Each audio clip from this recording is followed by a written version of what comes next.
আমি আল্লাহ নাকি রহিম, আমি আল্লাহ নাকি রহমান, আমি আল্লাহ নাকি রহিম। যে সন্তানটা বারবার আমি আল্লাহকে রহমান রহিম বলে ডাকতেছে, ওই বাবার কবরের মধ্যে আযাব হবে, আমি আল্লাহ এটা সহ্য করতে পারি না। জোরে বলেন সুবহানাল্লাহ। हकीकत से तू दुनिया बेखबर है, दुनिया की नुमाइश पर नजर है। नमी गोया के अज दुनिया जुदा बहर कारे के बाशी बा खुदा बार। ए मुसलमान فأعوذ بالله من الشيطان الرجيم. بسم الله الرحمن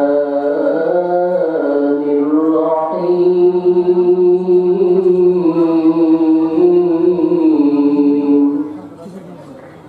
ولقد ذرأنا لجهنم كثيرا من الجن والإنس لهم قلوب لا يفقهون بها ولهم أعين لا يبصرون بها ولهم آذان لا يسمعون بها أولئك كالأنعام بل هم أضل أولئك هم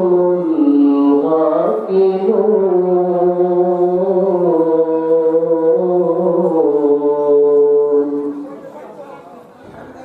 قال النبي صلى الله عليه وسلم الدنيا خلقت لكم وأنتم خلقتم للآخرة، أو كما قال النبي عليه الصلاة والسلام.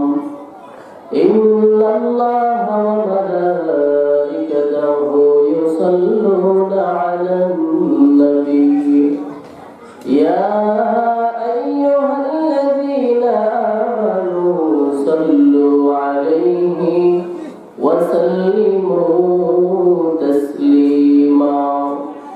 সকলে জবান খুলে দরুদ শরীফ পড়েন। আল্লাহুম্মা সাল্লি আলা মুহাম্মাদ ওয়া আলা আলি মুহাম্মাদ কামা সাল্লাইতা আলা ইব্রাহিম ওয়া আলা আলি ইব্রাহিম ইন্নাকা হামিদুম মাজিদ। কেউ জবান বন্ধ রাখো না, সবাই জবান খুলে আল্লাহুম্মা বারিক আলা মুহাম্মাদ ওয়া আলা আলি মুহাম্মাদ কামা বারাকতা আলা ইব্রাহিম ওয়া আলা আলি ইব্রাহিম ইন্নাকা হামিদুম মাজিদ।